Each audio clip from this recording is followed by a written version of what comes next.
తీసుకెళ్తా ఉన్నాయి.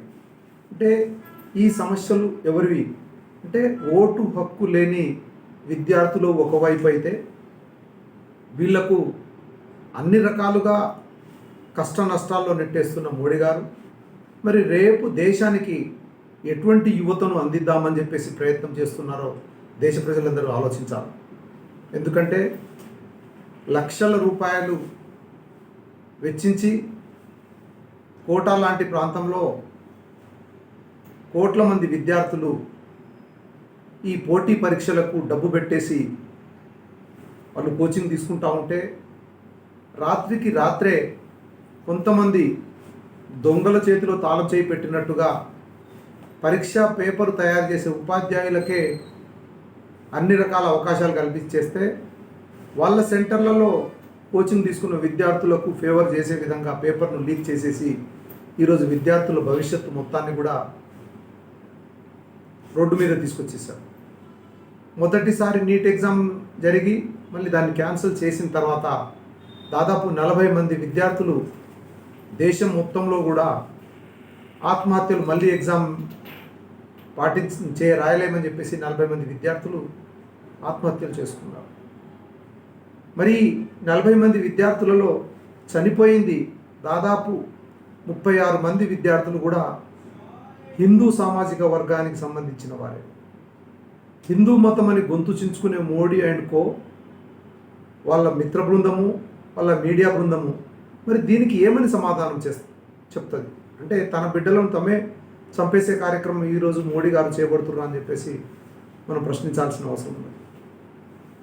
అప్పుడప్పుడే తమ భవిష్యత్తు బంగారు భవిష్యత్తు ఉంటుందని చెప్పేసి కలలు కంటున్న విద్యార్థులకు ఉద్యోగం కోసం ప్రయత్నం చేసే వారికి ఈ పరీక్షల్లో ఈ రకంగా మోసం చేస్తూ ఉంటే అంతర్జాతీయంగా కూడా ఈరోజు మన పరిస్థితి ఎక్కడుందంటే కుడితిలో పడ్డ ఎలకలాగున్నది. మోడీ గారు ప్రపంచ నాయకుడు, మోడీ గారి దౌత్యం చాలా గొప్పగా ఉంటుంది అని చెప్పేసి అంటూ ఉంటే ఈరోజు ఇరాన్ అమెరికా మధ్య చర్చలు నడుస్తూ ఉన్నాయి. ఆ చర్చల్లో మన పక్క దేశం పిల్ల దేశమైన పాకిస్తాన్ అధ్యక్షుడు మీడియేటర్గా వ్యవహరిస్తే ఆయన మాటలను ట్రంప్ నమ్ముతున్నారు. కానీ ఈయనకు దగ్గరి దోస్తు అని చెప్పే ట్రంప్ కనీసం ఏ ఒక్క అంశంలో కూడా మరి ఇన్వాల్వ్ చేయలేని పరిస్థితి, వీరిని ఇరాన్ దేశం కూడా నమ్మలేని పరిస్థితి, వీరికి ఇజ్రాయెల్ దేశం కూడా నమ్మలేని పరిస్థితి. ఈయన మరి ప్రపంచం మొత్తంలో కూడా పెద్ద దౌత్యవేత్త అని చెప్పేసి చెప్పుకుంటున్నారు కదా. మరి ఇప్పుడు ప్రపంచంలో ఉన్న అనిశ్చితి రాజకీయాల్లో మరి నీ రాజనీతి ఎక్కడుందా మోడీ గారు అని చెప్పేసి ఈరోజు దేశం ప్రశ్నిస్తూ ఉన్నది. అలాగే మొన్న మధ్యలోనే క్రూడ్ ఆయిల్ రేట్లు పెరుగుతున్నాయని చెప్పేసి 93-94 రూపాయలున్న డీజిల్ను 103-104 తీసుకెళ్లారు కదా. అప్పుడు $110 బ్యారెల్ ఉంటే ఇప్పుడు $70 ఒక బ్యారెల్ వచ్చింది.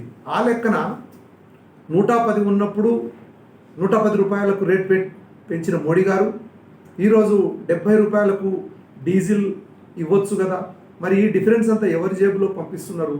మరి ఏ కార్పొరేట్ను నింపాలనుకుంటున్నారు? ఏ అదాని కంపెనీ కడుపు నింపుదామని చెప్పేసి ప్రయత్నం చేస్తున్నారు? ఏ అంబానీకి మరి దోచిపెడదామని చెప్పేసి దేశాన్ని దోచిపెడుతున్నారని చెప్పేసి మనం సందర్భంగా ఆలోచించాలి. విద్యార్థుల విషయంలో ఇట్లా ప్రపంచ మార్కెట్లో మన దేశానికి ఎక్కడ గౌరవం లేకుండా మోడీ గారి దౌత్య నీతి ఉన్నది. ఇదంతా ఒక ఎత్తు అయితే ఈ మధ్యలో దేశం మొత్తం కూడా ఇదేమిటి సార్ అని చెప్పేసి చెప్పే విధంగా ఈ సార్ అనే ఒక ప్రక్రియను తీసుకొచ్చేసి ఓటర్లకు అగమ్య గోచరంలో పడేసి ఆగమాగం చేసేసి జనాలకు కన్ఫ్యూజ్ చేసే కార్యక్రమంలో ఈరోజు మోడీ గారు ఉన్నారు అని చెప్పేసి జనాలందరూ అనుకుంటున్నారు. అన్ని పత్రికలు ఘోషిస్తున్నాయి. అన్ని ఏరియాలలో కూడా ఈయన అసలు ఏంది ఓట్ల చోరీ చేద్దామని చెప్పేసి ప్రయత్నం చేస్తున్నారా? మరి సీట్ల చోరీ చేద్దామని చెప్పేసి ప్రయత్నం చేస్తున్నారా? లేకుంటే ఏకంగా పార్టీలనే చోరీ చేసేద్దామని చెప్పేసి మోడీ గారు ప్రయత్నం చేస్తున్నారని చెప్పేసి దేశంలో చర్చోపచర్చలు జరుగుతున్నాయి. దీనికి సమాధానం చెప్పాల్సిన అవసరం ఉన్నది. భారతదేశంలో భారత పౌరుడు గతంలో చాలాసార్లు ఓట్లేసిన తర్వాత కూడా తను భారత బిడ్డ అని చెప్పేసి తను ప్రూవ్ చేసుకోవాల్సిన పరిస్థితిని ఈరోజు మోడీ గారు తీసుకొస్తున్నారంటే దీంట్లో ఎఫెక్ట్ అయ్యేది ఎవరు అంటే గిరిజన తండాల్లో ఉండే అమాయకులు, దళిత వాడల్లో ఉండే నిరక్షరాస్యులు, కొండా కోనల్లో ఉండే ఆదివాసి బిడ్డలు, చదువు రాని వారు, అమాయకులు, వీళ్ళ దగ్గర రికార్డులు ఉండవు. ఏదైనా ఆధార్ కార్డు, రేషన్ కార్డు ఏదో ఒకటి ఉంటుంది. అయితే 2002 ఓటర్ కార్డుతో 2024 మ్యాపింగ్ చేయాలట. ఒకవేళ దాంట్లో కనెక్షన్ కుదరకపోతే దానికి సంబంధించిన ఆధారాలు చూపించాలట. అంటే ఇవన్నీ కూడా నీ ప్రభుత్వ వ్యవస్థ చేసి, ఎవరైతే ఎంతమంది ఉంటారు, 1, 2 ఏమన్నా ఓట్లు ఊర్లలో ఉంటే వాటికి నువ్వు వివరణ తీసుకోవాలి. కానీ అన్ని ఓట్లను ఎవరైతే దళిత సామాజిక వర్గము, గిరిజన సామాజిక వర్గము, వెనుకబడిన సామాజిక వర్గము, మైనారిటీ సామాజిక వర్గము ఎవరైతే నిజంగా దేశంలో పేదవాళ్ళు ఉన్నారో, ఈ పేదలు ఈ బీజేపీకి ఓటేయరు, మోడీకి ఓటేయరు అనే సంగతి చాలా స్పష్టంగా మోడీ గారికి తెలుసు. కాబట్టే ఏదో ఒక వంకతో వీళ్ళు ఎలాగూ తమ సాక్ష్యాలను కూడా చూపించుకోలేరనే ఉద్దేశంతో ఎన్నో మెలుకలు పెట్టేసి అష్టవక్రలాగా ఒక ఎస్ఐఆర్ ఫామ్ను తయారు చేసేసి, నువ్వు ప్రూవ్ చేసుకోలేదు కాబట్టి నీ ఓటును తీసేస్తున్నావు అని చెప్పేసి ఆఖరికి పాపం వారి ఓటు పోతుందో లేదో కూడా వాళ్ళకు తెలియని పరిస్థితి ఉంటుంది. సో ఈ ఎస్ఐఆర్ ప్రక్రియ ద్వారా మనకు భారతదేశానికి స్వాతంత్రం వచ్చిన అప్పటి నుండి కూడా దాదాపు 5-6 సార్లు ఎస్ఐఆర్ ప్రక్రియ జరిగితే ఈసారి మాత్రమే అసలు ప్రపంచంలో లేని, ఎక్కడ లేని చర్చ ఈరోజు భారతదేశంలో ఎస్ఐఆర్ గురించి చర్చ నడుస్తూ ఉన్నది. పట్టించుకోకపోతే రాష్ట్రం మొత్తంలో దాదాపు 80-90 లక్షల మంది ఓటర్లను తొలగించే కార్యక్రమం ఈరోజు మోడీ గారు పెట్టుకున్నారు. మన జనగామ జిల్లాకే వస్తే ప్రాథమిక సమాచారం మేరకు దాదాపు 50,000 ఓట్లు అన్మ్యాప్డ్ లిస్టులో ఉన్నాయి. అంటే 2002కు 2024కు పొంతన లేకుండా, అంటే తమ ఓటు హక్కును వాళ్ళే ప్రూవ్ చేసుకోవాలట. అంటే ఇంత పాపులేషను మరి వేరే దేశం నుండి, బంగ్లాదేశ్ నుండి వచ్చిన, లేకుంటే పాకిస్తాన్ నుండి వచ్చిన, అంటే ఇతర దేశాల మతస్థులైన ముస్లిం వాళ్ళు ఇంతమంది ఉన్నారా? లేరు. అంటే నువ్వు ఇక్కడ దళిత సామాజిక వర్గానికి, గిరిజన సామాజిక వర్గానికి, బీసీ సామాజిక వర్గానికి సంబంధించిన ఓట్లను మరి రద్దు చేద్దామని చెప్పేసి ప్రయత్నం చేస్తున్నావు మోడీ గారు అని చెప్పేసి ఈరోజు సమాజం నిన్ను ప్రశ్నిస్తూ ఉన్నది. ముఖ్యంగా ప్రజలారా, అన్నలారా, తమ్ములారా, ఒక్క విషయాన్ని బాగా గుర్తుంచుకోండి. 100 కుట్రలు చేస్తున్నాడు మోడీ గారు. ఏది? ఈ ఓటర్లను రద్దు చేసేసి తనకు అనుకూలమైన ఓట్లను మాత్రమే ఉంచుకొని మిగతా వాళ్ళందరినీ మోసం చేద్దామని చెప్పేసి ప్రయత్నం చేస్తున్నారు.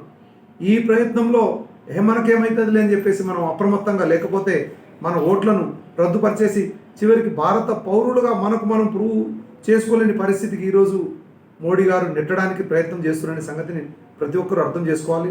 కాబట్టి విద్యార్థులు, ప్రతి ఒక్క విద్యార్థి, ముఖ్యంగా ఈ ఏదైతే ఛాత్రం కి గుంజ్ రాహుల్ గాంధీ గారు చేపట్టారో దానికి మద్దతుగా దేశంలో ప్రతి ఒక్క విద్యార్థి, ఉద్యోగార్థులు వీళ్ళందరూ కూడా కదలాల్సిన అవసరం ఉన్నది.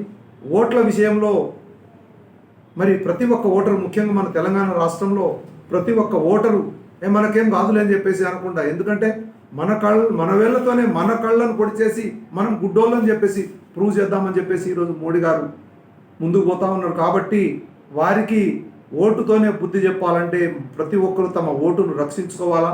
ఆ మ్యాపింగు, మళ్ళీ వాళ్ళ ఆధారాలు చూపించడము, ఇంటికి వచ్చినప్పుడు బిఎల్ఓలు బిఎల్ఏలు వచ్చినప్పుడు వారికి సరైన ఆధారాలు చూపించడం, తమ ఓటు హక్కును కాపాడుకోవాల్సిన బాధ్యత ప్రతి ఒక్కరికి ఉందని చెప్పేసి ఈ సందర్భంగా గుర్తు చేస్తూ ఉన్నాను. ఏదేమైనా విద్యార్థులు, యువకులు, మేధావులు ముఖ్యంగా, ఎందుకంటే ప్రపంచంలో మన విలువను ఎక్కడికో కిందికి పడేస్తున్న మోడీ గారి గురించి కూడా ప్రతి ఒక్కరూ ఆలోచించాలని చెప్పేసి తెలియజేస్తూ ఉన్నాను.